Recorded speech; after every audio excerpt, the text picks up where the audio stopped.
तुम्हाला स्वर्गात लांबच राहिला. पण जुन्या करारामध्ये अति पवित्र स्थानामध्ये जाण्याचा मार्ग देखील आमचा बंद होता. पडदा त्या ठिकाणी होता आणि एक सेपरेशन किंवा विभागणी त्या ठिकाणी होती की आम्ही फक्त काही अंतरापर्यंत जाऊ शकत होतो. इथपर्यंतच आम्हाला परवानगी होती. अति पवित्र स्थानामध्ये जाण्यासाठी आम्हाला परवानगी नव्हती. स्वर्गाचा तो विचार लांबच राहिला. आम्हाला जाण्याची परवानगी नव्हती. पण मार्ग कोणी तयार केला माहितीये का? प्रभू येशू ख्रिस्त. हालेलुया. प्रभू येशू ख्रिस्ताच्या बलिदानाच्या द्वारे तो मार्ग आम्हाला प्राप्त झालेला आहे की आम्ही आता त्या अतिपवित्र स्थानामध्ये एंट्री करू शकतो. सार्वकालिक जीवन म्हणजे स्वर्गामध्ये जाण्याचा जो मार्ग आहे तो केवळ येशू आहे. हालेलुया. कारण येशू शिवाय कोणीच हे म्हटलेलं नाही. येशूने एकट्यानं म्हटलेलं आहे की मी मार्ग आहे, मी सत्य आहे आणि मीच जीवन आहे. माझ्याद्वारे आल्याशिवाय पित्याजवळ म्हणजे स्वर्गात कोणीच जाऊ शकत नाही. हालेलुया. येशू शिवाय कोणीच म्हटलं नाही. म्हणून या गोष्टीचा विचार आम्ही सातत्यानं आमच्या जीवनामध्ये करणं गरजेचं आहे की तो मार्ग येशूच्या द्वारे मला आणि तुम्हाला प्राप्त झालेला आहे. हालेलुया. येशूच्या द्वारे तो मार्ग मला आणि तुम्हाला प्राप्त झालेला आहे हे आम्ही समजून घेणं गरजेचं आहे. आम्ही सौभाग्यशाली लोक आहोत कारण आम्हाला येशू समजलेला आहे. हालेलुया. आज कितीतरी लोक जगामध्ये भटकत आहेत ज्यांना येशूची ओळख नाही.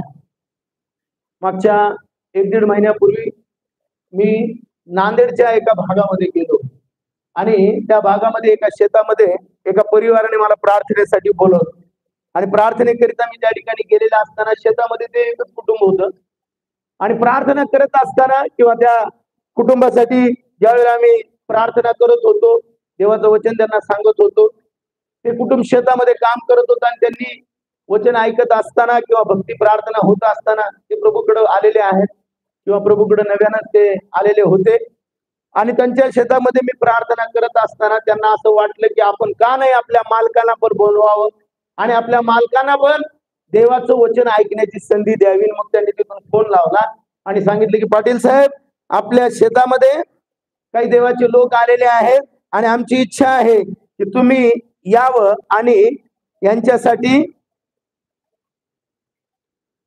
प्रार्थना करावी. आणि मग मी म्हटलं ठीक आहे बोलवून घ्या त्यांना आणि पाटील साहेब त्या ठिकाणी आले आणि ज्यावेळेला पाटील साहेब त्या ठिकाणी आले त्यावेळेला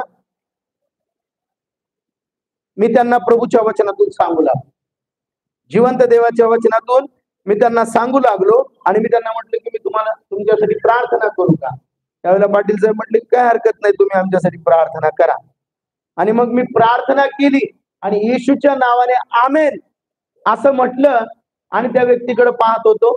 जाधव पाटील त्यांचं नाव आहे आणि ती व्यक्ती डोळे उघडून माझ्याकडे पाहत होती आणि मी आमेन म्हटल्याबरोबर त्यांनी एक प्रश्न मला विचारला आणि तो प्रश्न ज्या वेळेला त्यांनी विचारला त्यावेळेला मला खऱ्या अंतकरणाने सांगतो की अंतकरणामध्ये एवढी मोठी टोचणी लागली किंवा एवढं दुःख झालं की माझ्या अंतकरणामध्ये जशी काही कळ लागलेली आहे.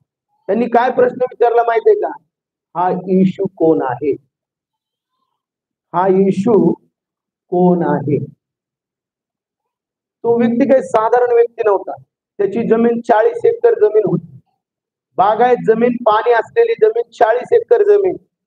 स्वतःची दूध डेअरी त्यांची होती. गाव कितीतरी 10-15 गावावरून त्या ठिकाणी लोक दूध आणून त्यांच्या डेअरीमध्ये देत होते. सगळ्या प्रकारची श्रीमंती त्या व्यक्तीकडे होती. लेकरं चांगल्या पदावरती होते. कुटुंब सगळ्या प्रकारे धनसंपन्न असल्या प्रकारचं होतं. पण त्या व्यक्तीनं मला प्रार्थना झाल्याबरोबर हा प्रश्न विचारला की येशू कोण आहे? मला माहिती आहे का ही फार मोठी गंभीर समस्या आहे. लोकांना अजून येशू माहिती नाही, जो माझ्या आणि तुमच्या पापासाठी बलिदान झाला, ज्यानं सार्वकालिक जीवनाचा मार्ग माझ्यासाठी आणि तुमच्यासाठी मोकळा केलेला आहे. त्या येशूला न ओळखणारी कितीतरी मंडळी, कितीतरी लोक या जगामध्ये आहेत ज्यांना येशूचं नाव अजून माहिती नाही. देवाला धन्यवाद देतो की त्या क्षणी त्यांनी विचारल्यानंतर येशू हा तारणारा आहे, मुक्तीदाता आहे, मोक्ष देणारा, उद्धार देणारा, तारण देणारा प्रभू येशू आहे याविषयी मला सांगण्याची संधी मिळाली. हालेलुया. पण आपल्या आजूबाजूला अजून बरेच लोक आहेत बरं का ज्यांना येशूची ओळख नाहीये. मी आणि तुम्ही ते लोक आहोत जे